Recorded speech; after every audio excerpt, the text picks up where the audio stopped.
in our household, we would like to have a righteous husband and a righteous wife. This is our model family. This is our ideal family. But does this mean that there are no fights? Can we have houses without any fights? This is not possible. Maybe, probable, but not quite possible.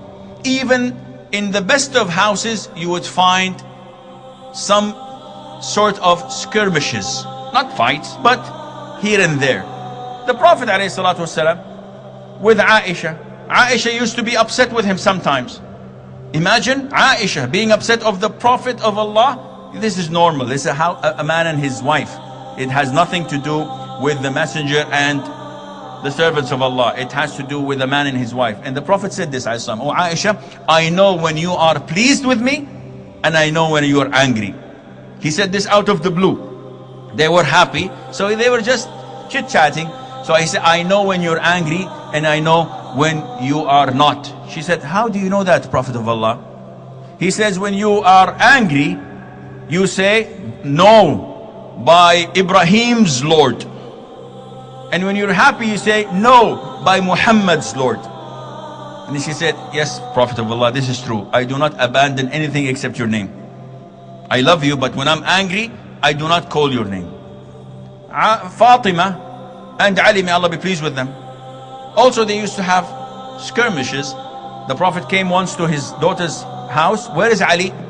She said, "He got angry, we had something and we fought over something, so he went to the masjid." So the Prophet goes to the masjid and finds Ali sleeping on the floor, and he wakes him up and he says, "Stand up, the father of dust," because he was sleeping on the soil. And he said, "This is the most beautiful name.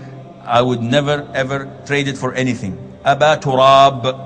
This is his nickname. May Allah be pleased with him. Umar, may Allah be pleased with him. A man has a fight with his wife, and he is so outraged of her character. So he goes to Umar to complain, the Khalifah, the Caliph. So he knocks on the door, and they tell him, "Wait for a second." And all what he hears is Umar's wife shouting at him. Umar's wife is shouting, and he can hear that. He said, "I'm coming to complain to Umar. He needs help more than I do." So the guy goes away, and then Umar rushes to the door. And "Where's the man? Come. What is it, my brother?" He said, "Well, nothing. I had a problem, but I think you need the help more than I do."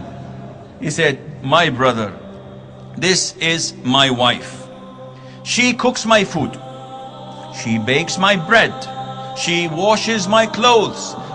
She suckles and breastfeeds my children. And she does not have to do all of that. And not only that, my heart is calm, and I don't have to look for haram when she is with me. Don't you think I should tolerate her as she is tolerating me?"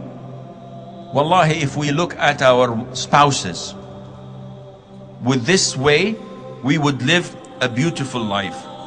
Because then whenever Shaythan comes to us and says, "Do this or do that," I say, "No, she tolerates me.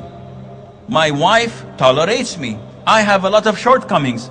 So if she cooks the food that is bad and half burnt and no salt in it, I will eat it.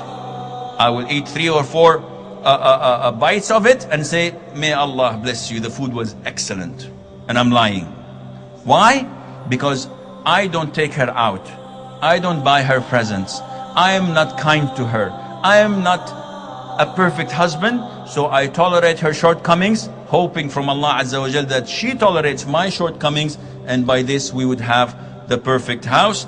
And Allah Azzawajal knows best. I pray to Allah subhanahu wa ta'ala that He would fix all our shortcomings, and that He would make our houses ideal Muslim houses. Wallahu a'lam.